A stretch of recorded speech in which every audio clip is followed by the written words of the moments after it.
Hello and welcome to FPL Mate, your best mate for fantasy Premier League content for the 2020-21 season. My name is Dan and today we are going to be talking about a team selection video of mine for Game Week 35, as well as looking at my scores from last week, captains, transfers, double game weeks, triple game weeks.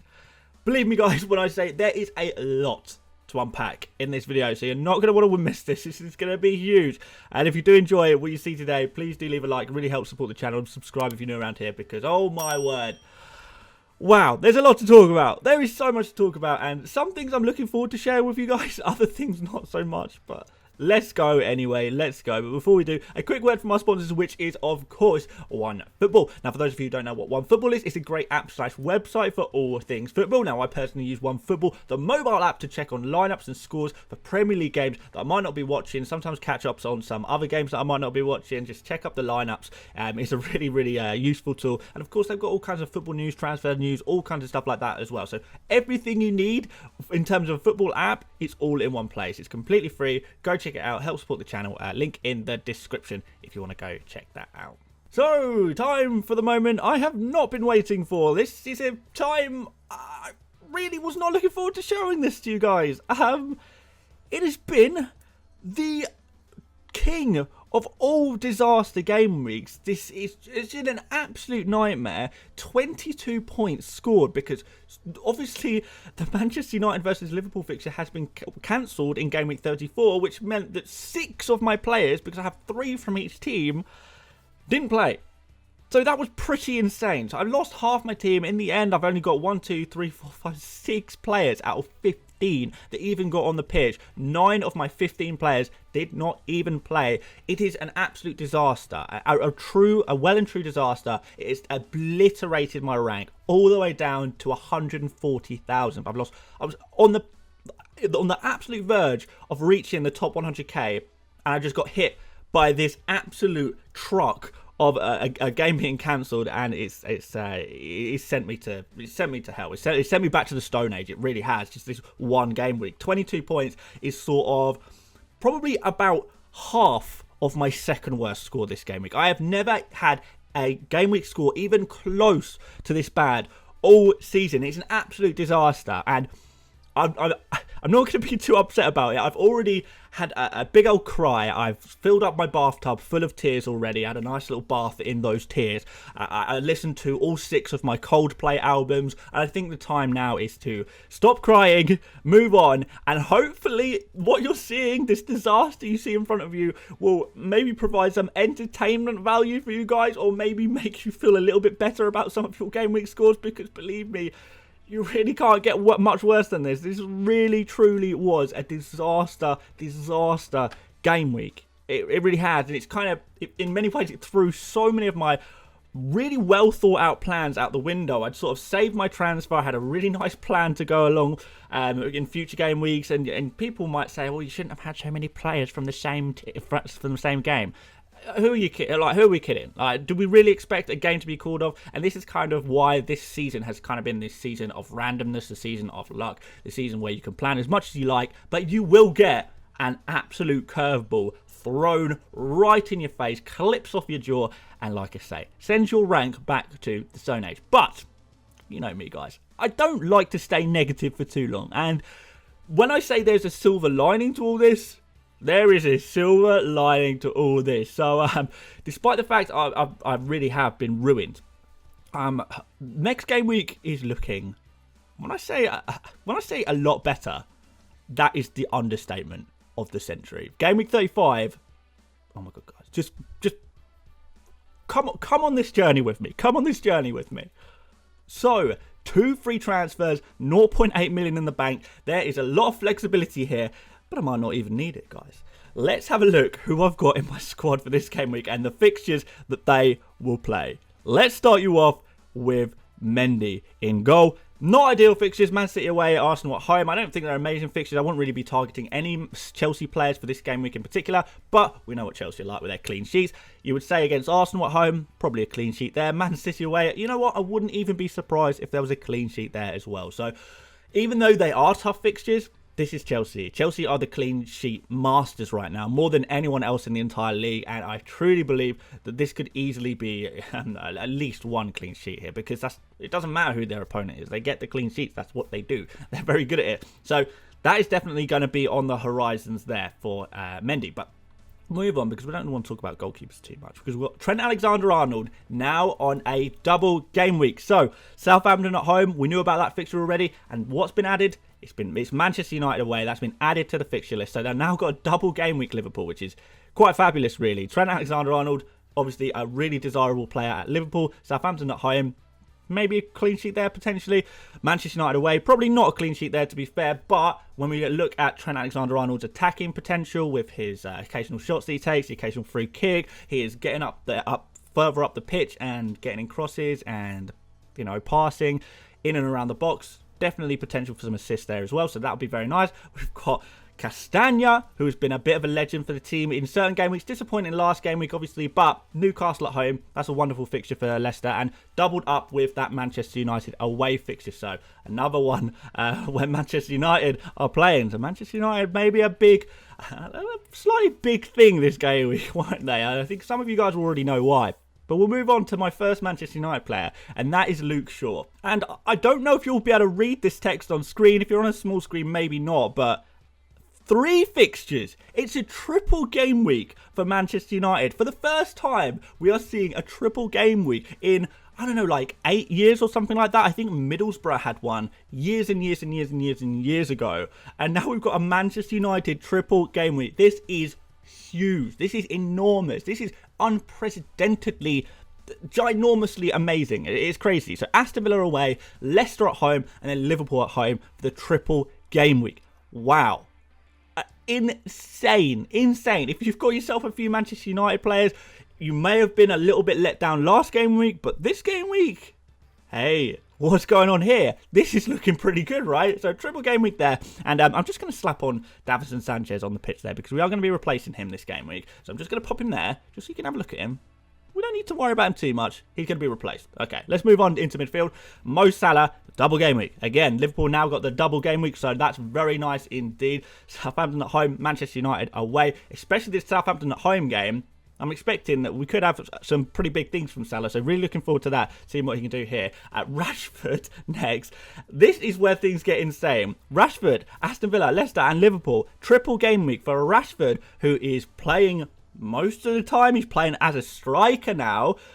Is he going to play all 3 matches? Now, if I'm honest with you, I would not be 100% sure that he's going to start all 3 matches. I think more realistically, he starts 2 matches, maybe gets subbed on for the 3rd. But whilst that sounds like not ideal, I wish he was going to play all 3 fixtures. He still could start in all 3 fixtures. But what's more important is that even in a double game week, you have no guarantee that your player is going to start in 2 matches. With a triple game week, we have a good idea that the player will play twice minimum. So this is huge. This really is huge. A player like Marcus Rashford is going to be, in theory, one of the highest scoring players in the entire game week. He's kind of got the potential to have one of the highest scores of the entire season if he plays well over those 3 fixtures. I know people will probably be looking at Bruno as a first choice here, but Marcus Rashford is definitely up there with some potential for some huge points. And next up is Greenwood as well. Greenwood probably plays slightly less football than Rashford, but again, Greenwood, when he plays, is incredible. And now he's got 3 times the usual amount of opportunity to get minutes on the pitch. That's mad. For Greenwood to get minutes is so important, because when he gets minutes, he gets points. That happens. We know this. More opportunity to get minutes, more opportunity to get points. So this is huge for Greenwood. He's going to be such a crucial player again this game week. Triple game week, man. This is unheard of. It really is that rare. And we've got this going on in this team right now. Finally, we're going to finish off the midfield with Jota. Southampton home, Manchester United away. You know, Jota, you would say, probably starts one of these games and gets benched on the second one. On the second one, probably against Manchester United, he might come off the bench as well. So there is going to be potential for him to get points off the bench. He has got a history of getting points off the bench. So that is something that we do like. His record off the bench is pretty insane, to be fair. But, you know, even if he starts against Southampton, the opportunities that he's getting recently, and I know he's disappointed a little bit with his game week scores, He's still getting in and around the box. He's taking plenty of shots. He is definitely gonna get some goal returns at some point. You know, you can't be in these good positions, taking this many shots, being around and aggressive and wanting to win the ball, wanting to score goals and wanting to shoot. You can't be like that and just never score. It doesn't happen. Usually, the players who are on goal droughts and that are sustained, it's usually because they're not shooting very much or not getting into the right positions very often. And Jota is just not that. So that's going to come. We go up front with Harry Kane, which on a single game week against Leeds kind of seems a little bit disappointing in a way. I mean, he's Harry Kane and we're thinking, meh, who cares? Harry Kane, he's like, whatever. He's just a passenger in this team, right? Everyone else is going to carry him with their double game weeks. But still, he's a game against Leeds, which is very nice. Pretty nice anyway. Leeds just conceding 2 goals for Brighton. Didn't say too much about him. Spurs, I don't want to say they're in good form after that 4-0 win against Sheffield United. Harry Kane could have done a little bit better in that game. I'm sure we'll all agree with that. But I still don't think this is a bad fixture at all for him. I do think there is potential for maybe a goal contribution here or 2. But, you know, you compare it to those other games and it kind of is... It's like, meh, whatever. So we'll finish off this first 11 with Kelechi Iheanacho. 6.3 million now he's up to. He's just getting transferred in like crazy. He's got this really nice... I guess this is the last big opportunity for Kelechi Iheanacho to get a really nice game week score because he's got the final good fixture that Leicester have for the rest of the season. Obviously, they blank next game week. And after that, they've kind of got not very good fixtures, to be honest. I think it's Chelsea and then Spurs in the final game week, which are kind of like not amazing fixtures, really. But we've got Newcastle at home, which is very nice indeed. We know Newcastle have been pretty weak in defence and pretty weak in general, really. And you'd say by now, Newcastle are safe. They're not got anything to play for. And it might be quite easy for Leicester, a team that have a huge amount to play for, to go in there and score a couple of goals. And there is no player in better form in that Leicester side than Iheanacho. People talk about Vardy, maybe wanting to go for Vardy instead of Iheanacho for this double game week. Don't even think about it. Honestly, don't even think about it. If Iheanacho is the same price as Vardy, if Iheanacho is 12 million and Vardy is 9 million, for example, you would still go for Iheanacho because the stats are chalk and cheese. They're so far apart. Iheanacho is outperforming Vardy by so much in every measure. And he's just looking so much better, looking so much more confident. And he's the guy taking the shots. He's the guy even creating more than Vardy as well at this point. So much to like about him. And of course, there's that Manchester United away game, which obviously is not as appealing, but it's a double game week, and when we've got double game weeks, you're doubling your opportunities to get goals, to get points, and that is what we love. So quickly on the bench, Forster, Liverpool and Crystal Palace. Considered playing him, to be honest, but I don't think I really trust Southampton's defence at all, really. Lingard, it's a shame that I'm having to drop him, but I mean, look at the rest of my team, man. Who would I drop for Lingard? There's no right answer.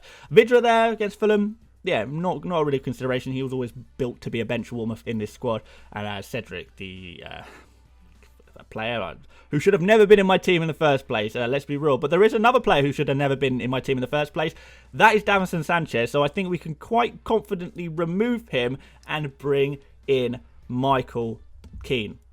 So it's a really easy transfer. They're pretty much the same price. I actually gained a little bit of money by doing this transfer. West Ham United away for the first game. Aston Villa away for the second game. So 2, I would say, average fixtures, but Everton's defence have been reasonably good. Keane, although he hasn't played the last 2 games, that has been because he has been injured. And in terms of Everton defenders, I would say Luca Digne is the most nailed on defender. Then it goes to Michael Keane. So if we're looking for a defender and we can't quite afford Luca Digne, and I don't really want Luca Digne anyway. I don't really want to spend that much money on another really expensive defender, if I'm honest. When we've got Keane, we are looking at a player who is going to be hopefully nailed on for both of these games. I would have said that if anyone's nailed on, if we're looking at, Godfrey, Holgate, whatever, Coleman, those 3 guys, far more of a rotation risk than Keane. I think because Keane, he had his injury for 1 game, he got rested for the next game. I think it's now time, particularly as, Everton conceding goals against Aston Villa. I think Keane comes straight back into the team. Keane's aerial threat from set pieces, scoring headers and stuff like that, he's really good for that. So I honestly wouldn't be surprised if Keane got a goal this game week as well, which could be really nice. So he's a really good option for this game week, but not just that. In game week 36, Michael Keane, for Everton plays against Sheffield United. So that's an incredible fixture. We know we are targeting that.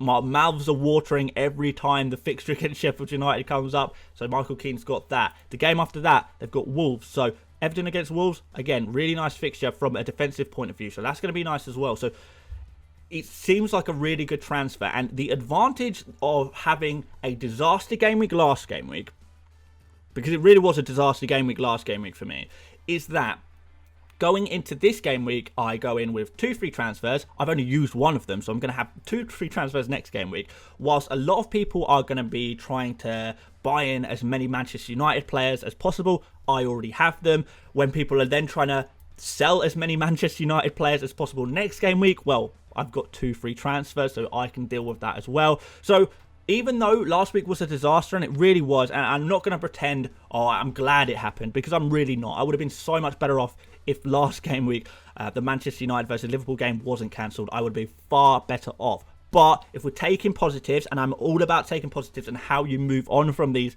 disasters, and this is the biggest disaster I've had to face all season. And there's been a few, guys, if you've been around for a while, there has been a few horrible injuries and fixtures changing at the last minute and cancelled. Oh, it's been a nightmare season. It really has.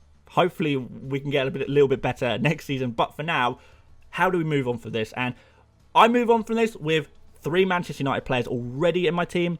I have 3 Liverpool players who now have the double game week. A lot of people will be wanting to bring in players like Salah.